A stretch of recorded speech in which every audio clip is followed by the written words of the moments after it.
Calling home this week is Steve Marshall. Steve's from Auckland's North Shore. He lives with his wife Anna and their children Aidan and Rowan in Chapel Hill, North Carolina. Population 65,000, about half of them students. Steve's a professor at the University of North Carolina, specialising in injury prevention. He's been there since 1994. Professor Steve Marshall, hello. Hello, Jim. My name is Steve, by the way. There's no need to call me Professor Steve Marshall. I won't do the professor thing right through. Chapel Hill is a well-known college town. It's now a real foodie town, I was reading as well. So my first question, I know you're a vegetarian, but what's so special about a place called Al's Burger Shack? Al's is a great institution. It really literally started in a shack. I mean, this was like a little wooden building that not much bigger than a car crate, truth to tell. I think there would be sometimes 75 or more people waiting in line for one of Al's burgers. It's just a fantastic burger. I can only speak to the veggie burger, though. Al has expanded. He's got a couple of outlets now, and mostly outdoor seating at this point because we have some beautiful weather here at the moment.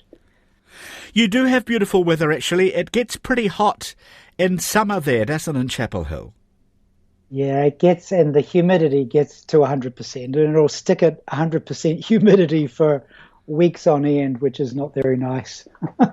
It sounds like a nice town. You had a neighbour, do you still, who cooked Indian food every Friday? She sounded pretty interesting. Can you just tell us briefly about her? Oh, yes, Vimala. She used to live up the road from me, probably about 50 metres. And every Friday night she would just go to town cooking as much as possible. And the idea is anyone could come in and eat. And, you know, there was kind of a suggested donation because obviously this is a lot of food getting prepared. But, you know, in the course of an evening, you could just see people from all over town coming in. Some people would settle in and sort of have a meal and then start talking to one another, and other people would come in, kind of pick up, because it's a small house, come and pick up food and go home.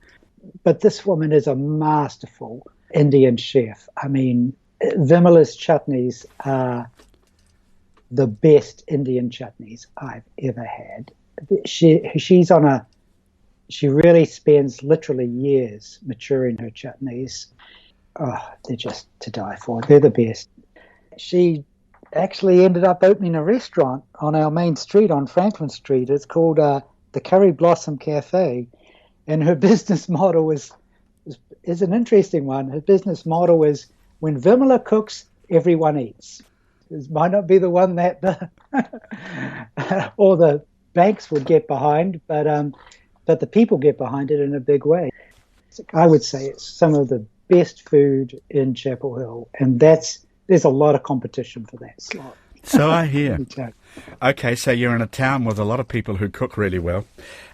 You're all vegetarians in your family, so you wouldn't know much about the traditional North Carolina barbecue houses, although you probably do actually, just out of interest. But what are hush puppies, Steve? Hush puppies are delicious. You need to come here and try them.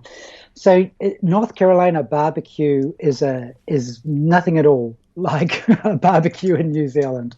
What it is it's pulled pork. So this is a hog, which is a really big pig, and then slow roasted like a hangi, smoked in an enclosed cooker. By golly, I have had some of it actually, and it is really, really good. Now, there's a huge amount of competition between people about what you put on it. Do you put vinegar on it or hot sauce? And there's all different regional variations from eastern North Carolina all the way through to Texas. Hush puppies, they're basically like donuts. They're deep fat fried, except they're not sweet. And, you know, they're corn based. So they pick up a lot of the flavors of the kitchen.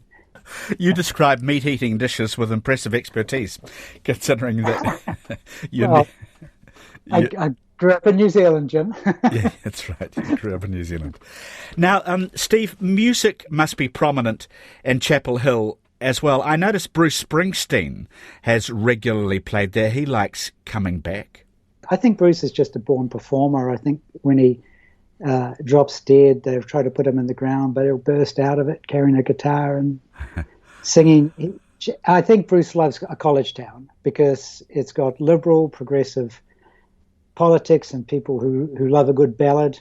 And he'll play the football stadium, college football stadium. But those college football stadiums are something to behold, Jim. They're huge, and they'll hold, ours holds, off the top of my head, I can't remember, but in the region of 50,000. When you get a crowd like that roaring at a sports event, it's a force of nature. The University of North Carolina was America's first public university. Yes, that's quite an achievement, really, because universities were really a bit of a novelty when they started to get going in this country. I think this was the early 18th century when they started to establish institutions of universities. Of course, they were very small. It would be there to educate the people of the state of North Carolina. So that was a very kind of noble and advanced thing for that era. Yeah, I imagine it was. And Duke University is not far away from you either, is it? No, Duke is just down the road. So that's within 10 miles. So I can step out of my office and be in the office of a top-flight orthopedic surgeon at Duke within 20 minutes. Wow. It's pretty exciting to have two leading institutions like that. And we do a lot of work with them, actually. There's a lot of collaboration. I mean, there's a very, very intense rivalry in terms of college basketball. North Carolina versus Duke is sort of arguably one of the quintessential rivalries in American sport. Okay. I think you could probably say that. It's a big one. Your wife, Anna, is also a professor, sorry to use the word again, at UNC, isn't she? She is, yes. It's okay as a title. Job title. How did the two of you meet? Yeah, so Anna had just finished her PhD, her doctorate, I should say, at Johns Hopkins University. And there was a guy in Dunedin who was a genius, a man called John Langley at the University of Otago. I say he was a genius because he was obviously brilliant. He recruited my wife, my future wife, to come out to New Zealand on a postdoctoral fellowship. I relocated down to Dunedin, and that was when I met Anna. And one thing led to another. Fairly quickly, we were going very steady and making plans to get married. That's when the opportunity to come to University of North Carolina for my doctorate arose, and I was fortunate that they accepted me. And Chapel Hill, North Carolina, is my wife's hometown. She grew up here, and so we had family back in the area, so it was an easy move to come here because we're supported by her brothers and her sister. Yeah, brilliant. I know you said we talked about getting the hot summers at Chapel Hill, but in other respects, is it a bit like Dunedin? It does feel very Dunedinish, yes. There's the vibe of being a place where people come from all over the world. There's another big university called North Carolina State, which is a big engineering school. And that's about 40 minutes away. And then in the middle, they put a big thing called Research Triangle Park, which is corporate research and development. So there's a lot of biotech companies in there, a lot of computer companies, a lot of pharmaceutical companies have, there's actually companies who have their world headquarters there. Aidan and Rowan, your children are American, of course, but do they identify with New Zealand at all? Have you brought them over here? Oh, yes. Well, Aidan and Rowan are US citizens by virtue of birth, but they do hold New Zealand passports. They're also New Zealand citizens as well. Thanks to colleagues at the University of Otago, they were willing to host us for a little sabbatical that was 2009. And actually coming and living in a country, living in Dunedin for a couple of months, it's actually that was quite a different experience for Aidan and Rowan.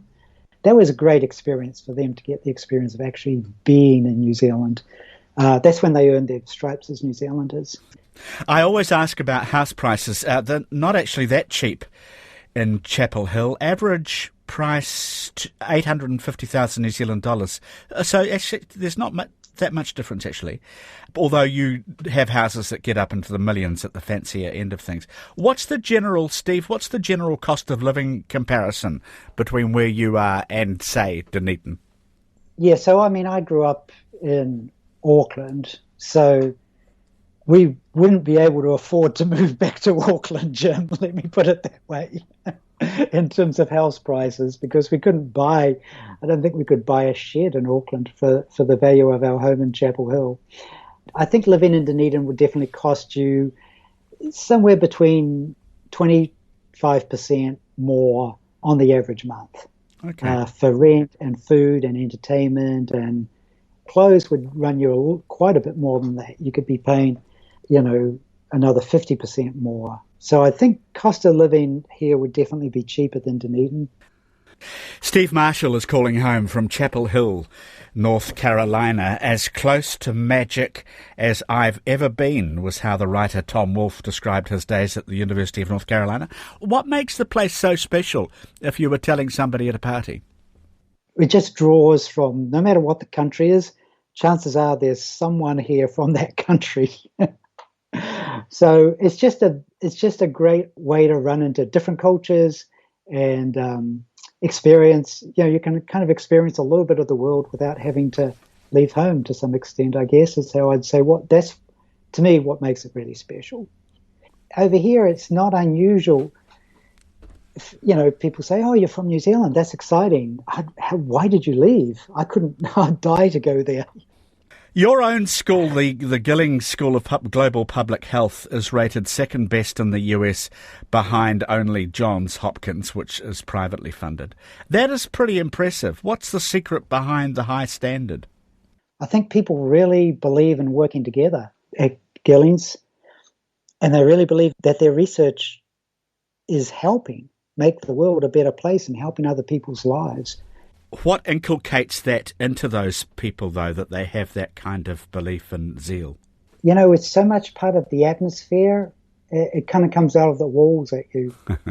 I have trouble telling you exactly what it is, except it's something that was passed down to me by my advisor and that I try to pass on to my graduate students in turn.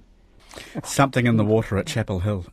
Your main interest is in preventing injury and violence, road safety, sports medicine, suicide prevention, drug overdose prevention. That last one is pretty problematic, Steve, where you are with opioid use and such, isn't it? Yes. Sad to say, Jim, the United States of America has a really terrible problem with opioids. We're entering the third decade of this. At the root of the problem is economic opportunities. It's not egalitarian across the United States, and there's a lot of income inequality. We keep getting a wider and wider gap between our very richest and our very poorest. Drug treatment services, those are dependent on us fixing some of the structural problems with American society. I shan't dwell on the US's response to COVID, but I think you said in an email to Dave that the number of lives lost so far equals the entire population of the state of Wyoming. This is true. In 1 year. In 1 year. We lost in 1 year. An entire state of people died. It's an amazing figure. Yeah. All right, on a happier note as we go towards the end of our conversation, best time of the year to visit Chapel Hill, please, Steve, and it sounds like we'd find it worthwhile. September, October, November, because the trees around here do this amazing thing where they turn these beautiful colours of gold and red and orange, and it's called the fall colours, but autumn here is really a spectacle. It's a pageant, and it changes every day in front of your eyes because one tree will light up as another one's dimming. But it's just like everything else in life, Jim. There's beauty everywhere, and there's nothing more spectacular than the scenery of New Zealand.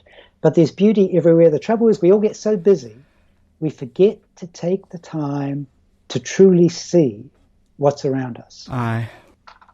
You're a long way from the sea. You must miss that about New Zealand sometimes. You do. It's 2 hours to get to the beach. Can you imagine? It is a long way from the beach. Even when you get there, it doesn't feel like anything you would ever see or smell in New Zealand. It doesn't do you any good to go there because you're still homesick for the New Zealand beach. So one day back home here, or are your roots too firmly planted there now, Steve? I can't tell you where we will move to next. I couldn't begin to speculate. There's so many wonderful corners of the world, but it's very tempting to come back and live in New Zealand. It really is. We'd be very happy doing that. Very good of you to give us your time, Steve. Jim, it's a pleasure to talk to you, and best to you and everyone in New Zealand. Professor Steve Marshall.